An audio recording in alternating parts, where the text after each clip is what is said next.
This scholar profile is about John Law, popularly known as the Mississippi Bubble. John Law was born on 21st April 1671 and died 21 March 1721, aged 57. He was born in Edinburgh, Scotland, to a family of bankers and goldsmiths. He was a Scottish economist. John Law also joined the family business and studied the banking business until his father's death in 1688. Law left the business and headed to London, in which he lost large amounts of money due to gambling.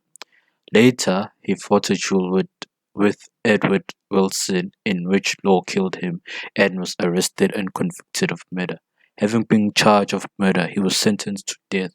However, that crime was reduced to just a fine and manslaughter, and subsequently he was exonerated.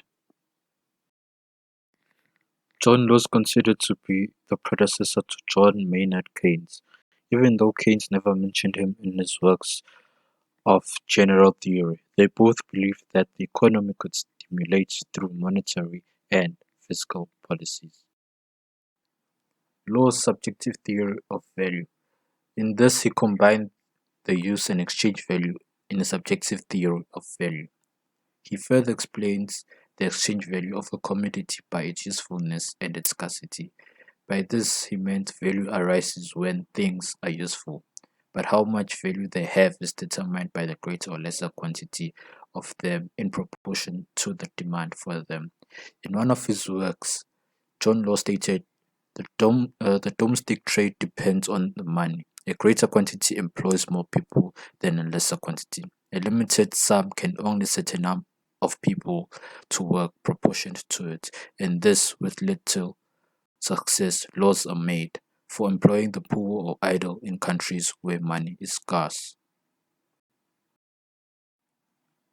His published works were the Essay on Land Bank, written in 1704, and Money and Trade, published in 1705. In his works, he argued for a central land bank that would issue paper money that was to be backed by the land of the nation.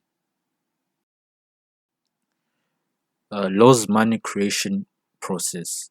He originated the idea that money can be created by bank lending.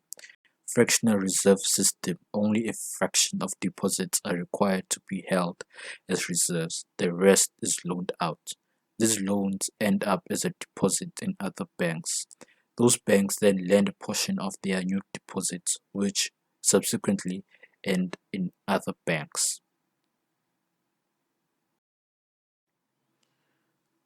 With this idea of money being created by the banks, John Law approached France, in which he opened a conventional bank in June 1716. He later became the Minister of Finance in France and the head of the bank, which had taken over most of the country's fiscal functions or policies. His bank would provide the financial capital needed to exploit the resources of the French Louisiana. The bank would help finance a company established by Law in August 1717 to take over the monopoly on trade with Louisiana. The purpose of this bank was it would create a bank for national finance and a state company for commerce, ultimately to exclude all private revenue.